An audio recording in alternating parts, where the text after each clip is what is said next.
আমরা পিয়ার নিয়ে একটু স্টাডি করব। ইতিমধ্যে বাংলাদেশ জামাত ইসলাম পিয়ার সম্পর্কে একটি লিফলেট প্রকাশ করেছে।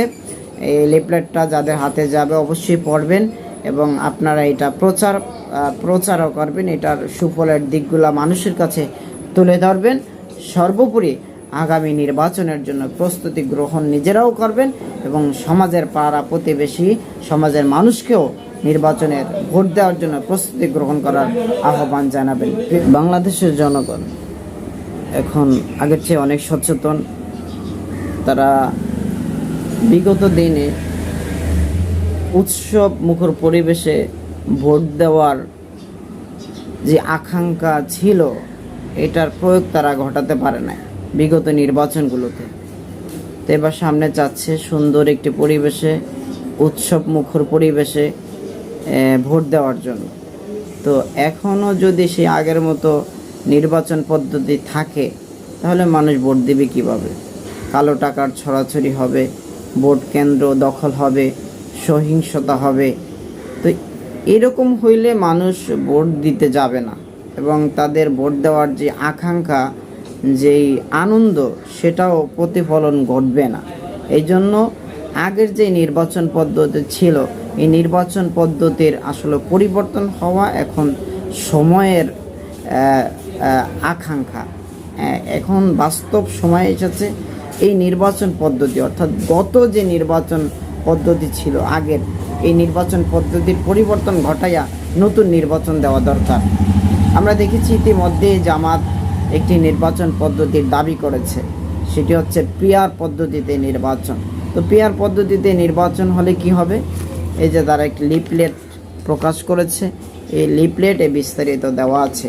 তো এখানে দেখেন যে তারা বলেছে যে আগামী জাতীয় সংসদ নির্বাচনে জনগণের মতামতের প্রকৃত প্রতিফলন ও অংশগ্রহণ নিশ্চিত করা, কারচুপি ও অনিয়ম রোধ, ভোট কেন্দ্র দখল, সহিংসতা, কালো টাকা ও পেশিশক্তি প্রভাবমুক্ত নির্বাচন অনুষ্ঠানের জন্য পিয়ার পদ্ধতি প্রবর্তনে গণমানুষের দাবির সাথে ঐক্যবদ্ধ হওয়ার জন্য দেশবাসীর প্রতি উদাত্ত আহ্বান জানিয়েছেন।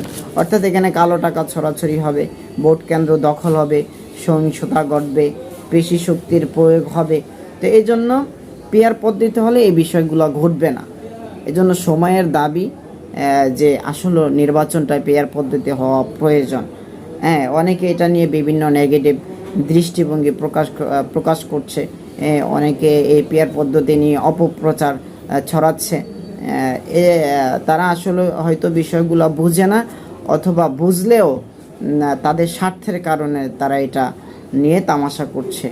এই জন্য দেশবাসীকে সচেতন হতে হবে। বিশেষ করে তরুণ প্রজন্ম যারা আছে, যারা বাংলাদেশ নিয়ে ভাবে, আমাদের দেশের উন্নতি করতে চায়, একটি কল্যাণমূলক রাষ্ট্র গঠন করতে চায়, তারা অবশ্যই সচেতন থাকবেন। প্রিয় ভাইয়েরা, পিয়ার পদ্ধতিতে নির্বাচন হলে আমাদের যে জুলুম নির্যাতন বিগত দিনে আমরা দেখেছি হয়েছে, যারা ক্ষমতায় গিয়েছে তারা বিরোধী মতকে দমন পীড়ন, বিরোধী মতের মানুষদের ঘরবাড়ি দখল, চাঁদাবাজি, এই বিষয়গুলো কিন্তু আবার পুনরাবৃত্তি হবে। তো আমরা যারা সচেতন আছি তারা এই বিষয়গুলো নিজেরাও সচেতন হব এবং পাড়া প্রতিবেশী এবং আমাদের আত্মীয় স্বজন যারা আছে সকল মানুষের কাছে এটার পিয়ার পদ্ধতির সুফলটা আমরা প্রকাশ করব। এই জন্য আমরা পিয়ার নিয়ে একটু স্টাডি করব। ইতিমধ্যে বাংলাদেশ জামাত ইসলাম পিয়ার সম্পর্কে একটি লিফলেট প্রকাশ করেছে। এই লিফলেটটা যাদের হাতে যাবে অবশ্যই পড়বেন এবং আপনারা এটা প্রচারও করবেন। এটার সুফলের দিকগুলো মানুষের কাছে তুলে ধরবেন। সর্বোপরি আগামী নির্বাচনের জন্য প্রস্তুতি গ্রহণ নিজেরাও করবেন এবং সমাজের পাড়া প্রতিবেশী সমাজের মানুষকেও নির্বাচনের ভোট দেওয়ার জন্য প্রস্তুতি গ্রহণ করার আহ্বান জানাবেন। প্রিয় ভাইয়েরা, তাহলেই আমাদের দেশ একটি সুন্দর, সমৃদ্ধ, সুখী, উন্নত দেশে পরিণত হবে ইনশাআল্লাহ। এই জন্য আপনারা সচেতনতার পরিচয় দিয়ে আগামী নির্বাচনের জন্য প্রস্তুতি গ্রহণ করবেন। আসসালামু আলাইকুম ওয়া রাহমাতুল্লাহি ওয়া বারাকাতুহু।